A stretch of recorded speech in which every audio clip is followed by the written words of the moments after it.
Você tem medo da morte? Existe alguma forma de morrer que você mais tem medo? Bom, tem um tipo de morte muito cruel, por sinal, e que nem passa pela nossa cabeça. A transformação zumbi. Ora, você vai me dizer que isso é impossível, afinal não existem zumbis por aí. E você está certo. Realmente. Mas e se existissem? E se o mundo fosse palco de um apocalipse zumbi? Ou nem precisamos ir muito longe. E se o apocalipse acontecesse aqui no Brasil? E essa foi uma das perguntas feitas por muitos de nossos inscritos. Em caso desse cenário acontecer, não perca tempo. E já deixe o seu like aqui embaixo e se inscreva no canal para conferir como agir em uma situação de calamidade global. Eu sou Ivan Lima e convido você a desbravar comigo um cenário hipotético e tão falado pela cultura pop. Se considerarmos que uma metrópole será o marco zero do surto de uma droga ou um vírus que nos transformaria em zumbis, como Nova York, São Paulo, Rio de Janeiro, Tóquio, Buenos Aires, Moscou e por aí vai, o caos teria uma escala digna de Guerra Mundial Z. Quanto mais pessoas, maiores as chances de alguém transmitir o vírus para outra. Seja um amigo, familiar. Em poucas horas, a cidade estaria infestada de gente morta e futuros predadores de humanos. E aí, o nosso país divergiria um pouco do cenário dos norte-americanos, por exemplo. Enquanto lá no norte, as residências possuem menos muros em volta, por aqui é quase costume fecharmos quase completamente as casas com muros. Certo que, em alguns casos, determinados bairros de cidades grandes e cidades do interior não ocorre com frequência. Mas, então pensem comigo. Qual país teria uma melhor oportunidade para se proteger em um primeiro momento? Bom, eu acredito que seria por aqui. Até mesmo os apartamentos nos dariam um pouco mais de segurança. Eu só fico um pouco preocupado com os condomínios fechados. Existe um muro que separa as casas do lado de fora, ok? Mas e quando surgisse um caso lá dentro? Se não fosse controlado, o que quer dizer contenção ou morte, o condomínio se tornaria um ambiente ideal para a propagação da calamidade. E outro ponto que precisamos destacar é que os polos urbanos, com saneamento básico precário, seriam a fonte perfeita para a disseminação, tanto no Brasil quanto no restante do mundo. Sem a preocupação do Estado e a falta do devido amparo para as pessoas em situação de rua, é provável que o apocalipse começasse em ambientes pobres e o nosso preconceito e antipatia nos cegasse para ver isso. Já pensou nos hospitais? Com o crescente número de pacientes e um sistema de saúde não preparado para receber pessoas em massa, alegando estar com doenças, os hospitais públicos e privados também seriam um bom ponto para a disseminação. Só precisaria que uma pessoa virasse zumbi.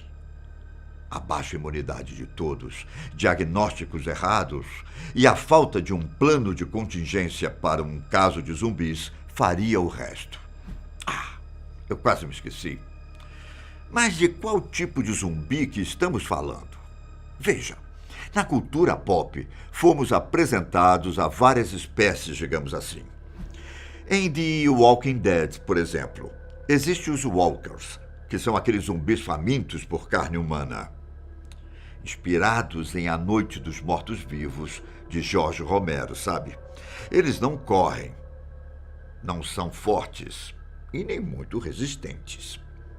São bem o oposto dos zumbis de Extermínio e Guerra Mundial Z, que possuem características sobre-humanas por conta do tipo de infecção. Lá, eles são mais rápidos e até inteligentes, por assim dizer. E nós temos também os bichos de Zumbilândia, Maze Runner e Resident Evil, que são um pouco mais rápidos que os de Walking Dead.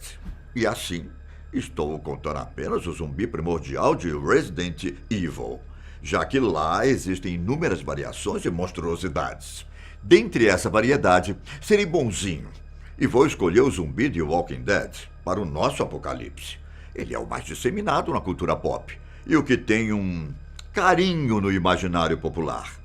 Vale lembrar também que vamos considerar que uma pessoa se torna zumbi ao morrer ou ser mordida por outro zumbi. Já o zumbi, propriamente dito, só pode ser morto com algum ferimento na cabeça. Dito isso, como o Estado nos protegeria? Por onde anda o exército?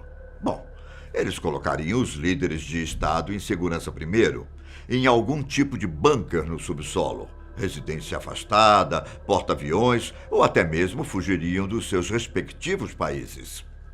Por aqui, nossas Forças Armadas possuem quase aproximadamente 340 mil soldados e um grande número de recursos. São mais de 40 caças, 400 tanques e 100 navios. Só que isso não é guerra, certo? Ou será que é? A amizade com outras nações seria crucial nesse momento, ainda que as grandes fontes de energia enfrentem problemas ou sejam cortadas. Geradores reservas e as energias solar seriam importantes para que todos trabalhem em conjunto, para proteger a humanidade de um problema em comum. Os sinais de TV logo cairiam e o rádio seria o meio de comunicação mais promissor nesse momento. Enquanto as polícias regionais estariam a postos para tentar conter o máximo possível a dispersão, cientistas formariam grupos para identificar e tentar tratar o vetor responsável pelos zumbis. Cada sucesso de pesquisa seria crucial para achar a solução, algo que impedisse que as pessoas se transformassem em zumbis. Aqui, consideramos que não há uma forma de reverter o processo de zumbificação em quem já se transformou. O ataque contra os grandes centros tomados pela praga teria que ser rápido. Não há tempo para deixar o problema se espalhar.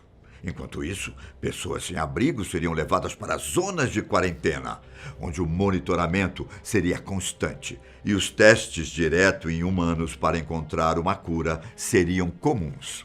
Se esses passos forem seguidos, de acordo com o CONOP 8888, um projeto de contingência do Pentágono, em caso de um apocalipse zumbi, a maioria dos zumbis teria sido neutralizada em um prazo de 40 dias. Nesse meio tempo, se você não conseguir se manter em casa ou em um abrigo, por falta de comida ou mesmo problemas no lugar, você deve se atentar a algumas regiões para fugir. Se você tiver ido embora dos grandes centros urbanos para regiões periféricas, fique atento. Dentro de um mês, talvez seja melhor você retornar de onde saiu.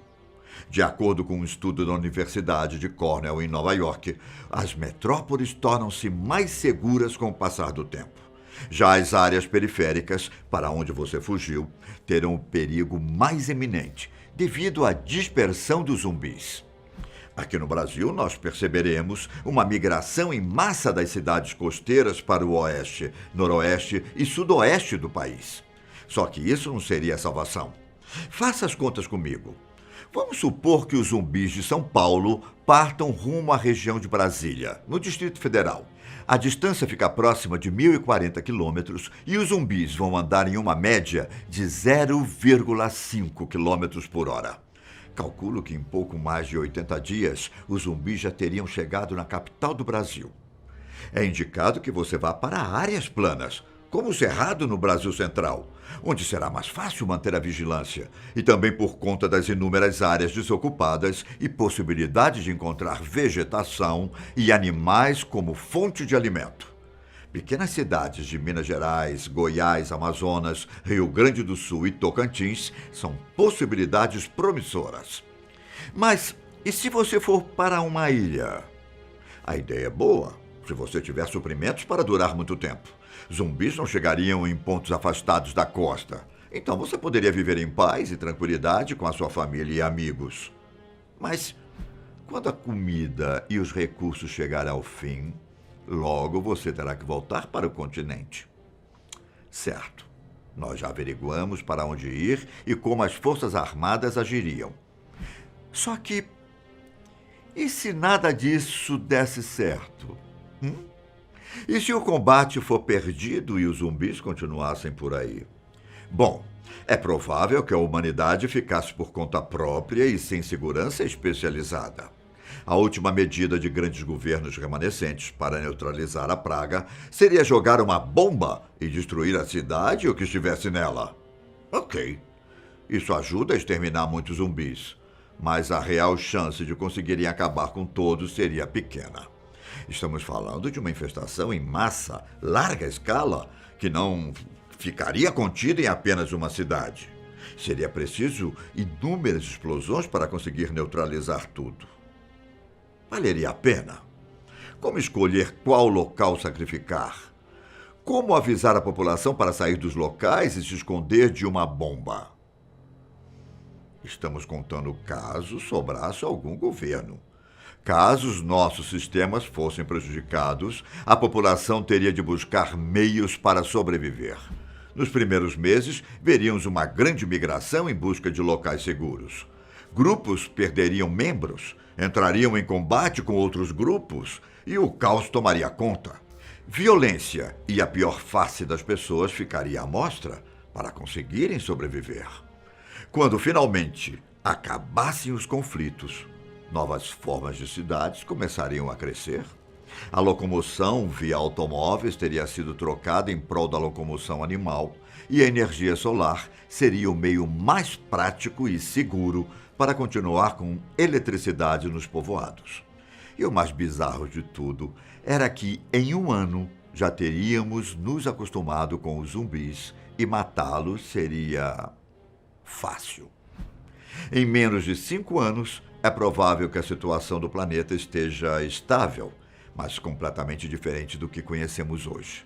As grandes cidades abandonadas seriam um ponto interessante para investir em moradias e uma nova geração caminharia sobre a Terra. Os nascidos no Apocalipse. Eles não conheceriam cinema, parque de diversões, tecnologia de ponta, inúmeros esportes e muito menos uma vida sem a preocupação de saber como matar o zumbi. Uma coisa eu posso garantir: dificilmente a humanidade seria extinta. Deixe nos comentários se você está pronto para um apocalipse zumbi e se tem algum cenário hipotético que você gostaria de conhecer. Até a próxima.